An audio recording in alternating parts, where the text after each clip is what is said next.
Welcome to Good Morning Football. We are presented by Intuit QuickBooks. This is David and Goliath week on Good Morning Football. It is Monday, November 11th. My name's Kay Adams. Nate Burleson, Kyle Brandt. In for Peter Schrager is one Mike Garafolo, who's holding it down on GMFB weekend on Saturday. And of course, it is Veterans Day, so we'd like to thank our servicemen and women around the world on this Veterans Day. I saw there were some vets on the set with you, Garafolo, on Saturday morning. Yes, a special edition of Who Said That All, veterans reading the quotes for us on Saturday, including the voice of the Philadelphia Eagles. Merrill Reese served in the Navy, had a picture of a young Merrill, handsome young man. Oh, it's a legend. It was awesome. The best read we've ever had of a quote, because you just can't beat that voice. And salute to service here in the NFL. We thank everybody for their service, and we'll be doing that all show long. We know we have some new viewers, so here's how it works. We show you all of the highlights here on the show. What I meant, David and Goliath, 4 teams with losing records entering Week 10, defeated 4 teams with winning records this week. Let's see what happened last night. That's the kind of storyline we like, and we like the big games too. This one was loaded with storylines. It was the Vikings at the Cowboys in Jerry World. What do we have? Because we talk so much Kirk Cousins and so much Dak Prescott. How does this one play out? Did you know Kirk Cousins doesn't win in prime time? Did you know he doesn't play well, blah, blah, blah, blah. Let's see how this goes. Jerry World, the lights are brighter than that. Look at this, 2nd and goal. I'm sure this is an interception, right? No, it's a one-handed jump pass in the back of the end zone to Kyle Rudolph. Touchdown.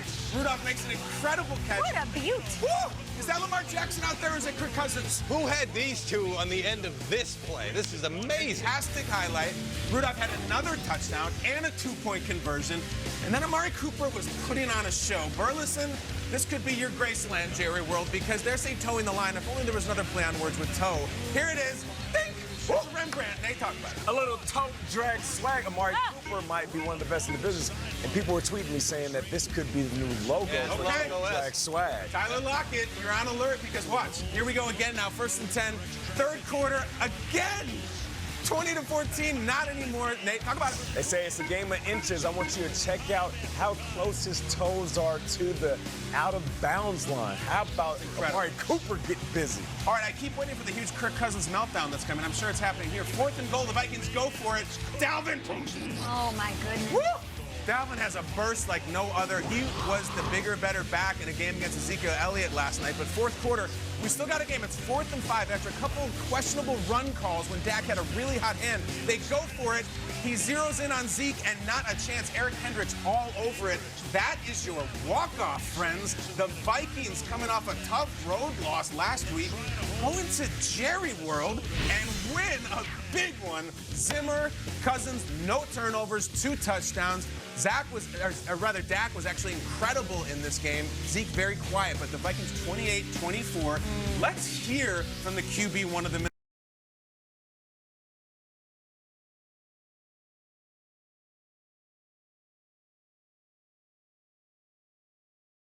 Minnesota Vikings on his performance in a big game, a primetime game. What say you, KC? Winning is all that matters, and I actually, feel looking back, I've played very well in prime time. I've played good football, and if, let's say, the Cowboys catch that Hail Mary, I have to evaluate this game and how I'm playing, knowing that it's a team game and anything can happen. The ball can bounce a certain way, the ref can make a call, and if, let's say, J-Ron doesn't intercept that and they come down with it, am I going to suddenly say, oh, my gosh, I'm terrible in primetime? No, I'm going to look at the production, watch the film, and grade it the same way I would if we win or lose.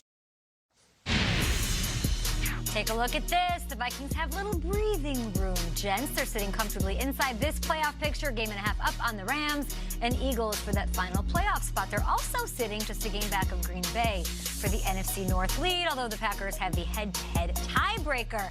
Woo! I think I got that bad boy right. It's very convoluted after Week 10, and there's an epic matchup tonight with the Niners and Seahawks that we still have to get to. We'll talk Kirk Cousins. How did he get this done, and did he silence his critics? He did. He did. He played at a high level, and I love the way that he talked after the game because he said, I'm going to evaluate this game based on what I do. But what he did was play an efficient football game. But more importantly, he leaned on the strength. Dalvin Cook was phenomenal. And the thing about Kirk Cousins, week in and week out, he decides who his strength is going to be. Sometimes it's wide receiver, sometimes it's tight end play. And in this game, it was Dalvin Cook on the ground and in the air. My dude was the leading rusher and the leading wide receiver. And that, you know what? Regardless of what you may say about Kirk Cousins, if he can control the narrative week in and week out and lean on different guys, that shows the leadership that he really has on the football field. And listen, he's got a point because things change depending on who wins the game, right? That writes that narrative that you're talking about. But he doesn't have a point because he gets these brain locks. I'll call them locks, Nate. I can call them something. We'll call them brain locks in key spots. And he just didn't have any last night. You didn't have that moment. You kept referring to it, Kyle, during the highlight. I'm sure it's coming up. I'm sure it's well, it never happened. So that's how you silence your critics. That's what you need to do. It was. Did he do that with this win last night? Did he silence his critics? Yeah, I mean, he was going to have to continue to do that, obviously. It's not like, okay, there's the statement. I know. Kyle's made a great argument. I think he silenced the damn thing. I was against a decent Cowboys team in the middle of the season. Every Cousins critic could say, now I want to see it in the playoffs. Now I want to see it in a bigger game. I don't think it's a coincidence, guys, that Peter Strager's not here today. I really don't. Peter's been the biggest #1 Kirk Cousins antagonist. I actually checked the Good Morning Football phone log. He called in sick after the first Kyle Rudolph touchdown. He said, I'm out of here. No, he silenced nothing. And you know what, Kate? You watched the game last night. Yeah. The camera is on Dak and Zeke the whole time. They have a produce Coach K thing about what an incredible leader Dak is. And Cousins is doing his thing. By the way, did you see Adam Thielen in the highlight? Because he's not in there either. Probably his most clutch receiver, but he silenced nothing. The waves will come, and he knows it. Until he wins a playoff game, everyone will chirp him. But as always, he was better in primetime than he is during the daytime. That's facts. I'm not surprised. And I do want to point out, you mentioned, him picking a different guy every week. You mentioned Thielen. How cool is it that the injury to Thielen sort of made him focus on his relationship with his tight end? I know. We didn't see that Kyle Rudolph, Kirk Cousins connection. Kirk Cousins signs with Minnesota. He comes into this thing that's already working one way. Then they change it. Then they fire the offensive coordinator. And I feel like he hasn't been forced to look his direction. And when he does, it is like the most beautiful magic I've seen. Yeah, he's a red zone monster, man. Kyle Rudolph is an absolute beast. He didn't get a ton of rocks. He didn't put up a ton of yards, but 2 TDs. He's one of the most reliable tight ends in the game. It's a beautiful week in the NFL. We've got more highlights, of course. We got more on the Cowboys side of things and what went wrong. Do they not All right, let's talk some quarterbacks. Pat Mahomes, he missed the last 2 games. Guys, it's the Chiefs and the Titans. The Chiefs are supposed to roll in this one, right? All right, 4th quarter, Chiefs lead 22-20. How about this pass right here? If you didn't see this, I want you to pay attention to Pat Mahomes in the pocket. Yeah. Mike G, what up? Kirk Cousins-esque right here. Watch this. Look, he steps up in the pocket. My dude does a jump pass, throws a dime, and McCall Hardman takes it. This is his first game back with the knee, and he's bouncing up and down, and he knows he's in the zone. So you're thinking to yourself, oh, man, well, they're going to run away with this one. No. How about Derrick Henry? He's going to close the gap on this one. The Titans, they still trail 29-27. Less than 2 minutes left. Dustin Colquitt bobbles the snap, and then he throws it inexplicably to no one. And he's looking, and we're all looking at him like nobody was there, so turnover on downs. And you know what? Ryan Tannehill was unbelievable in this game, played very efficiently. He's going to hit Adam Humphries right there for the 23-yard touchdown. They would get a successful 2-point conversion, so they would take the lead by 3. But this is Pat Mahomes, guys. How about this?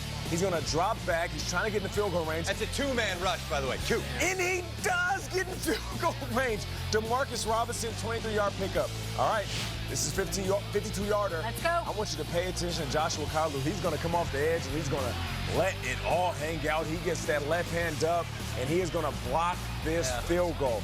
The Titans, they do it on offense. They do it on defense. They do it on special teams. What's up, Mike G? I got my hands on my hips. You can't see it. It's not because I'm touching my love handles. I know what you're saying. A little offside there. The Titans, they upset the Chiefs. And here's the Chiefs quarterback, Pat Mahomes, talking about this loss. The knee's feeling fine, just how as we expected going into the game. Credit to those trainers and that training staff at getting me ready to play. But I mean, the knee feels fine, and I was glad to get through another game. That was their first loss on the road. Now they're sitting there at 6-4. The Chiefs a half game up on the Raiders. Just a half game, guys, for the AFC West lead. Currently sitting in the 4th spot, the lowest seed among division winners. Mahomes has lost 3 of his last 4 starts. Before we start calling for Matt Moore, let's fix what's going on wrong with the Chiefs. Signature loss. Signature loss. Really? If you're a Chiefs fan, year in, year out, this is the kind of day that terrifies you. Pat Mahomes, electric, hasn't played in a few weeks, puts up 440 some odd, all these touchdowns, and you lose because your defense can't stop anybody. We didn't show it in the highlight because we're showing all the crazy stuff. Derrick Henry had about 3,000 yards in this game. They did nothing for him. 23 carries. So if the story of this era of Chiefs football is Mahomes, lightning, but if only the defense could be decent. They weren't defense. They weren't decent. They weren't even close to decent. And guys, now you're messing with everything from a first-round bye to a home game at all. Now you got problems, and now the Raiders have a huge head of steam because the Chiefs can't stop this. This feels like this has been the Chiefs my whole life. You only get so many shots with the golden goose with Mahomes. Nothing Mahomes could have done could have won you this game because of this right here. This is your problem. Derrick Henry averaged 8.2 yards per carry yesterday. Joke. He gets the whole workload. I have to ask you, as a former running back, did Princeton win? They lost their first loss. It's okay. It's all right. You were running they back. lost at Yankee Okay. Stadium. My question for you, is there a thing where a running back like Derrick Henry does this year in, year out? He needs like half a season to really get going and start running crazy. He did this before. The Around the NFL podcast guys pointed it out, and I wanted to ask you. Yeah, I think sometimes running backs in game, they get better as the fourth quarter and as they get the ball more. Something with Derrick Henry, his season is like a game in the sense, and he comes on stronger at the end. But some of that's also coaching. Like I feel like when people get soft at the end of the year, they're like, let's unleash the big man on them, and they definitely did it on KC. Oh, they did. I would say also, I mean, I understand the point about the defense late in the game. Where's the offense late in the game? Close it out. I mean, What do you need from Mahomes, though? I mean, he tore it up. I'm not saying Patrick Mahomes. I mean, listen, Andy Reid did his whole, it's on me, the head coach. He kept saying it 4 or 5 times in his post-game press conference. Close the game out. Where's your 4-minute offense? Finish this thing off. You're up 9 with 6 minutes to go. You got to win that game. Shady McCoy, I hope he scratched you. Very odd. It's very odd. As much as we can compliment Pat Mahomes, he was phenomenal. The 400 yards is impressive. They threw the ball 26 times at halftime, ended up throwing 50 attempts.